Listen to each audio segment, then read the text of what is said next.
Good day. Today, we process engineering students at UTT are going to be presenting our Growbox design project, Roots and Designs Merging Nature with Engineering.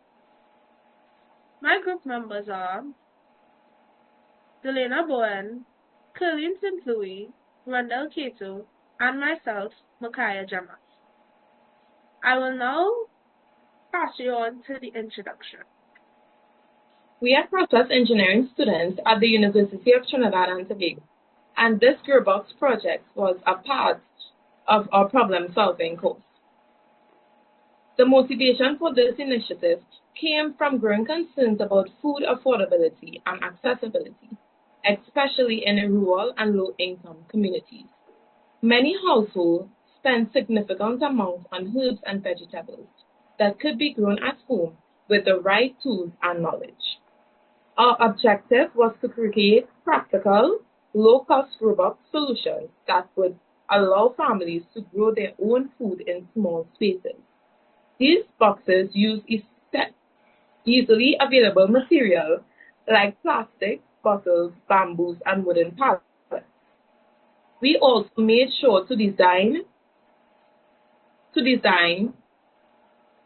We also made sure the designs are inclusive, taking into account accessibilities for persons with disabilities. We conducted surveys within the community to guide our design choices and ensure the final solution addresses real needs.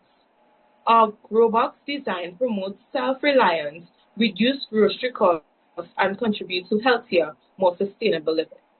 We will now continue with the methodology. So hi, I'm Rondell Cato, and I'll be talking to you about methodology. So starting off with our research statement, and our first statement as goes, Growing Solutions is exploring home gardens for healthier communities.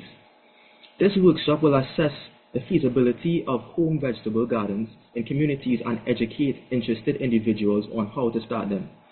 Now as we move on to our research design, starting off with plastic bottles. We saw that this was an eco-friendly and affordable system which uses recycled materials to support self-sustaining gardening through irrigation, fertilization, pest control, and nutrient management. Now let's move on to bamboos. Now with the bamboos, we saw that we could use them as gutters, which provide an eco-friendly way to manage water, support vertical planting, enrich soil, as well as promote zero-waste gardening, offering both strength and sustainability. But now last but not least, wooden pallets and buckets. For the wooden pallets, we've seen that it's a sustainable, versatile, and affordable option for Growbox gardens, thus improving plant health, maximizing space, as well as promoting eco-friendly DIY practices. Now, we can move on to the problem identification. With our problem identification, we've seen that the Growbox project supports a low-income and rural household by enabling them to grow and store their own vegetables, reducing dependence on stores, and mitigating the impact of rising import costs as well as global trade disruptions. Now let's move on to our group analysis. So for our group, we realized that the Growbox is thoughtfully designed to be inclusive for featuring adjustable heights, movable parts, and user-friendly elements to support individuals with mobility, cognitive, and dexterity, as well as visual impairments. Now we move on to data gathering. Hi, I'm Davina, and I'll be taking on for data gathering. For this project, we had to be able to gather proper information for our community area, where we did a questionnaire to gather the respective information we needed for going forward into our project. As you can see here, we were able to get 38 responses to move forward with our project. From the responses we got, we were able to tell which crops and what design we will be going forward with for our project. For the 4 major crops that people decided on were tomatoes, lettuce, chive, and celery. And the design where 44.7% of our community chose was the wooden pallets and buckets design. This is the implementation part of the project I will now be talking about. For this part of the project, we had to reevaluate the necessary of our design. We had to incorporate a more engineering style to our design where we could have a more focused and a more friendly environment to it. As you can tell, we were able to initiate a 3-layer design for this project where we have props on each layer of design. From this design, we were able to tell what was the necessary tools, materials, and props that was needed. From this table here, we were able to tell what materials, tools, and props we need to get. For materials, we were needed to get 5 wooden pallets. We got 10 buckets, 3 packs of twine, 10 milliliters of gravel, 20 milliliters of topsoil, 8 pieces of bamboo. The tools necessary for building this design was a mini shovel, rake, drill, hammer, and reusable nails that we got from the old pallets. And the same as the crops, which was the lettuce, celery, chive, and tomatoes. This was our day 1 of our construction, where we started the first layer and started tying the bamboo to our pallets. As you can tell, we were using proper PPE for this, where we used safety boots, safety goggles, and safety gloves for the respective tools that we were using. This is a respective video of what went on during our first day of construction. As you can tell, we had to reconstruct and cut up our pallet pieces because they were too big for our design. So for each layer, we had to reconstruct our pallets, drill pieces and holes into our pallets, and we used the nails from the old pallets into our new design. Here you can see we were using our ideas and ways to figure out how to put up the second layer of this design. For our day of construction, we replanted our crops into the new buckets. We started on our 3rd layer of our construction. This is another video presentation of what went on in day 2 construction.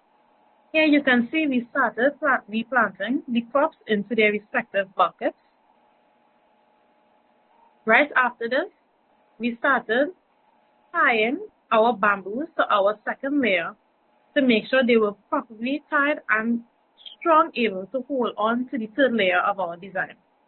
As you can see, we had to continuously tie and tie for proper stability of our design. This is a result of one of our holders on the design. Here, we had to move our design into a proper sheltered area to basically be covered from destructive weather conditions.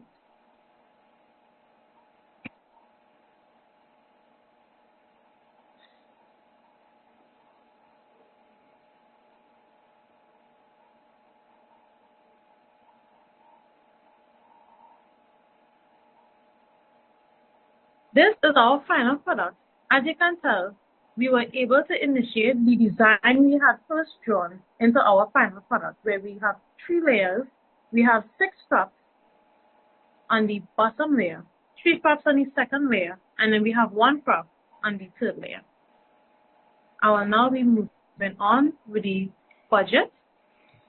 With the budget, we were able to not cross our ideal idea, which was $250. The budget shows that our group did not cross that price. From the questionnaire, most of our community preferred not to spend anything over $300 for their grow box design, proving that this budget is very friendly for both us and our community. I will now be handing it over to the proposed solution. Our grow box design presents a simple yet powerful solution to the challenges of food security, especially within low-income and rural communities. It is constructed using low-cost or even free reclaimed materials like the wooden pallets, buckets, and bamboo, ensuring that families are not burdened with high initial costs. Accessibility was a major focus. The grow box is ergonomically designed so that elderly individuals and those with physical disabilities can easily plant, maintain, and harvest crops without needing to bend excessively or move around too much. This initiative encourages independence by reducing reliance on grocery stores and imported produce, which have been hit hard by inflation and supply chain disruptions. Additionally, the grow box is low maintenance, requiring minimal gardening skills and effort, making it suitable for anyone interested in growing their own fresh food year-round.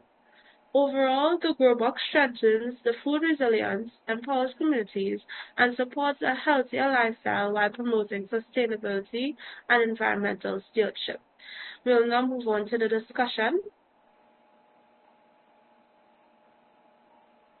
As mentioned prior, the idea of this project was to explore how engineering can meet real-world community needs using practical, accessible solutions.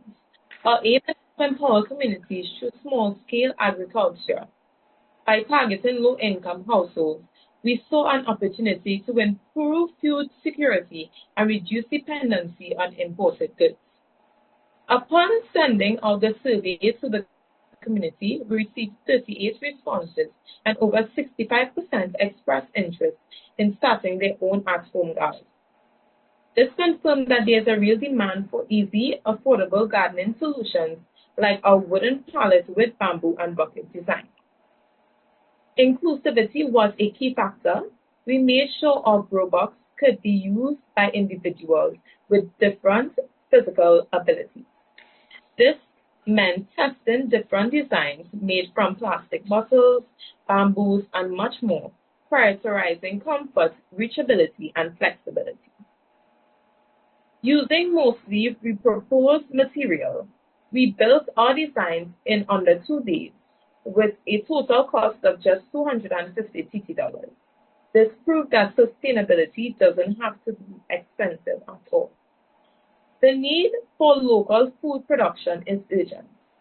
We've been seeing a rise in prices and global supply issues due to events like the Russian-Ukraine war, international tariffs, and even droughts at major shipping routes like the Panama Canal. These global issues affected our food accessibility right here in Trinidad and Tobago.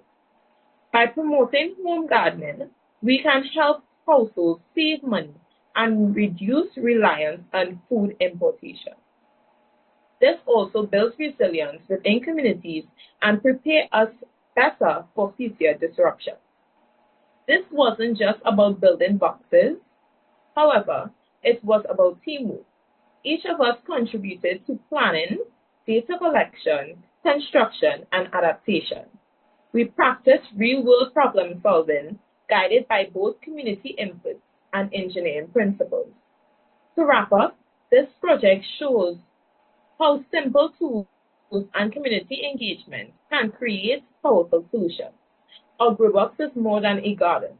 It's a system of sustainability, empowerment, and environmental awareness. And the best part is it can be adapted to fit any community. We'll now continue with the impact of importation from international dealing. So hi, good day again. So I'll be starting off with our impacts on importation from international dealings. But let's start off with what is a tariff. This description coming straight from the Duan Grand Thornton website, which states that tariffs are fees placed on imported or exported goods usually enforced by a country's customs agency. For example, Canada's CBSA, which is the Canadian Border Services Agency, and is added to the customs charges, regional taxes, as well as the GST, which is the Goods and Services Tax. So let's start off with the USA tariffs on Canada. Now, as you can clearly see here from Table 1 with information pulled from usatoday.com, we have a total of 14 products from Canada which are potentially going to be affected by the US tariffs. These products range from wood, charcoal, and aluminum, all the way to something as simple as printed books and cork products. Now let's move on to table 2 to see what products Trinidad and Tobago uses from Canada that are potentially going to be affected by the tariffs. So as you can see here in table 2, with information pulled directly from the Trading Economics website, we have a total of 13 products ranging from wood, or articles of wood, aluminum, and articles of iron or steel, all the way to printed books, newspapers, as well as news outlets, right? As well as corks and articles of corks. These prices range from $1.1 million to $172 just for umbrellas and walking sticks. Now I carry you over for the conclusion. For the U.S. tariffs on South America and Mexico.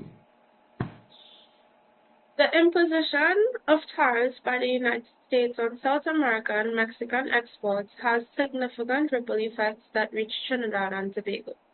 As these countries face restricted access to major global markets like the U.S., they often redirect their agricultural and manufactured goods towards nearby regions, including the Caribbean. This leads to an influx of cheaper products into our markets, creating intense competition for local farmers and small-scale producers who may not have the economies of scale to compete with mass-produced imports. On the flip side, it creates opportunities for Trinidad and Tobago to strengthen economic ties with South America, expanding trade partnerships and potentially increasing export opportunities in sectors like agriculture, manufacturing, and services. However, this overall effect includes price volatility, greater market competition, and the need for strategic responses through regional bodies like CARICOM. In light of these challenges, initiatives like the GrowBox project become even more critical. It provides households with local, stable food production, reducing vulnerability to external market shocks while supporting national food security goals. I will now go on to the global impact of the Russian-Ukraine war.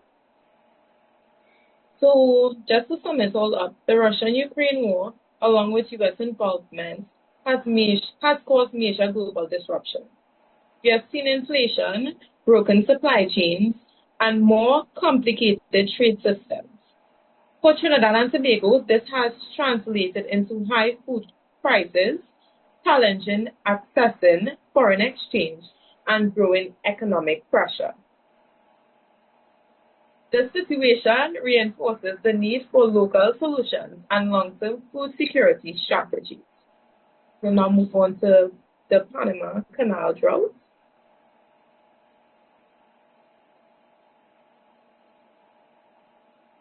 The Panama Canal is a vital link in the global trade.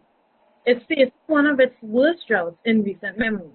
Rainfall in this region has dropped significantly, well below seasonal average, and that causes serious issues for how ships move through the canal.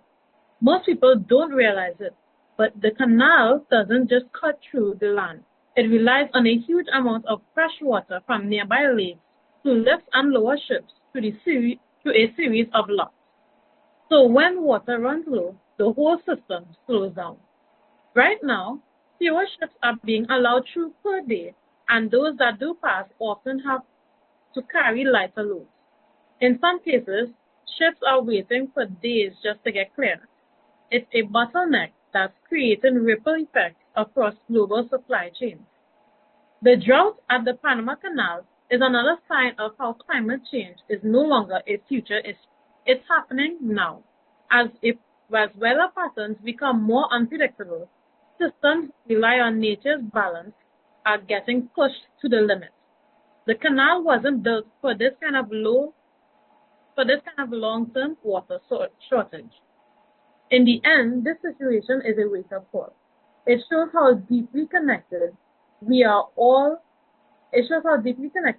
are to places and systems most of us never think about. One water shortage in the Central America is making waves across the planet, and those waves are only going to get bigger if we don't start planning for a changing world. I'll now move on to the conclusion. Okay, so this slide gives a snapshot of the entire project. Our goal was to create a gardening solution that was not only affordable and sustainable, but also truly accessible, especially for low-income and rural households. Inclusivity was at the heart of our design. We engaged with the community to ensure our solution met real needs by using repurposed materials and focusing on accessibility. We showed that self-sufficiency in food production is realistic even on a small budget. Our final design was chosen based on community input and refined to meet accessibility needs. We managed to stay within the budget and create a user-friendly system that supports popular crops for home use. This project directly responds to major challenges like food prices, inflation, and supply instability. The Growback offers a local sustainable alternative to imported goods while promoting eco-friendly agriculture. So to conclude, this wasn't just a gardening project. It became a platform for community engagement, sustainability, and engineering creativity. With further development, it could make a real difference in food resilience across this country. Thank you. Thank you for listening to our presentation today. We look forward to your engagement.